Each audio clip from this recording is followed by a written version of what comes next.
क्या रूस यूक्रेन युद्ध के बीच तीसरे विश्व युद्ध का अलार्म बजने लगा है? ये सवाल सबके जहन में। आखिर क्यों यूक्रेन के राष्ट्रपति ने तीसरे विश्व युद्ध की चेतावनी दी है?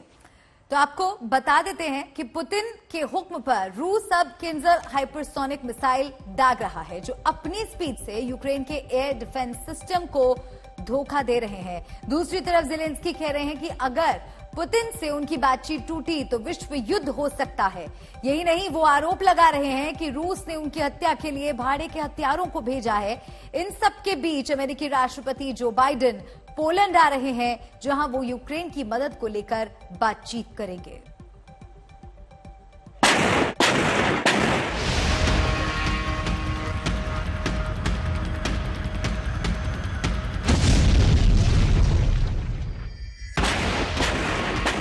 गोले दागते यूक्रेनी टैंक, कीव पर हमला, कीव के बाहरी इलाके ब्रोवरी से जान बचाकर भागते लोग।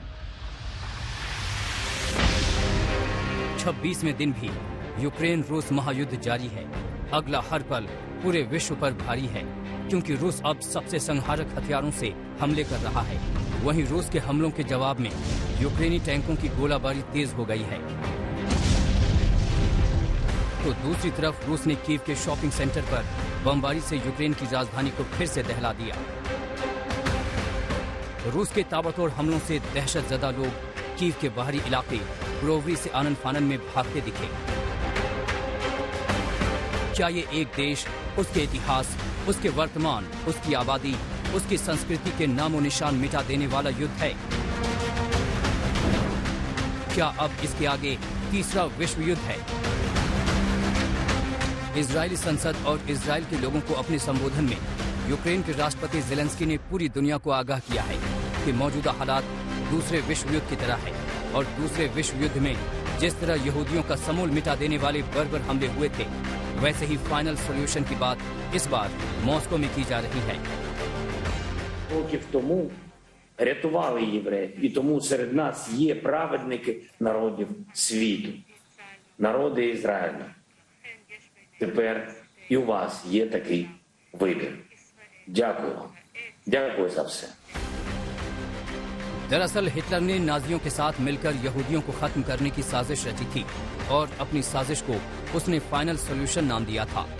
इसे आज होलोकॉस्ट या पूर्ण विनाश कहा जाता है। हिटलर के हुक्म पर 6 मिलियन यहूदियों का कत्लेआम कर दिया गया था।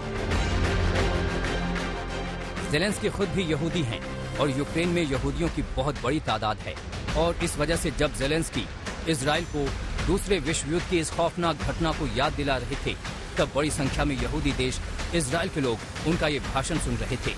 पुतिन के खिलाफ तख्तियां लिए इजरायली यूक्रेन का हौसला बढ़ाते नजर आए।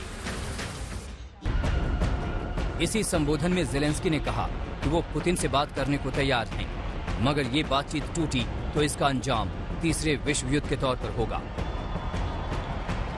ज़ेलेंस्की ने इजराइल से युद्ध में मदद की अपील की और याद दिलाया कि रूस ने यूक्रेन के बाबी यार को भी नहीं बख्शा। बाबी यार में दूसरे विश्व युद्ध में मारे गए यहूदियों का मेमोरियल है, जिसे रूस की गोलाबारी से नुकसान पहुंचा था।